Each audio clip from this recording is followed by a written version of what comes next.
from us. So, Yeah, no doubt. Hey man, thank you for that. I appreciate that. You're on fire today with these compliments to me. Um, about our son. I mean, yeah, that's a very real thing. Where we've tried, Shayla and I have tried to really model for him um, what it means to follow Christ. We try to do more than just mimic or have him mimic things that he doesn't quite fully understand. So we're really trying to break down certain concepts. We're trying to have him exposed to age appropriate biblical content so he gets the principle and the lesson behind it, not just, don't eat the apple from the tree. It's like, well, why? What does that tie to? What does that connect to? What does that say about God? What's God's message to us through that? And so I say that because one of the things that we always struggle with is the idea like it's not a formula.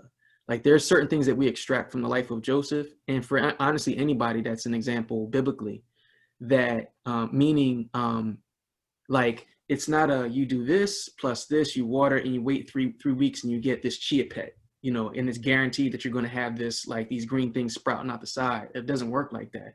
Like I know families, I'm thinking about this very painfully, who have labored and toiled and done exactly what we've done with their children, and the children turned out to be wayward. I just had this conversation with my wife not too long ago that like we're thinking about while we're looking at she was watching somebody online who had this presence, this social media presence where they had all these followers, but their content was like out of whack. Like they're talking about like not necessarily nonsense, but just like, nothing worth really following.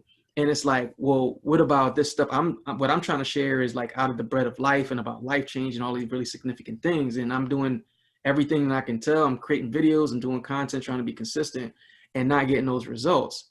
And it's like, I had to say to her, like, babe, like somebody right now is looking at us, raise our 4-year-old and doing some of this. And they're looking at us the same way. Like, how can these things be? And so the sort of the thing at the end of the day is kind of what you talked about, Kyle, is that concept of obedience. It's just like there's certain things that we're just called to do, and that's what Joseph models for us. It's like because the angel told him this, because the Lord told him this is what I followed and led and did it, and I'm just going to leave the results up to God, and that's how we have to live.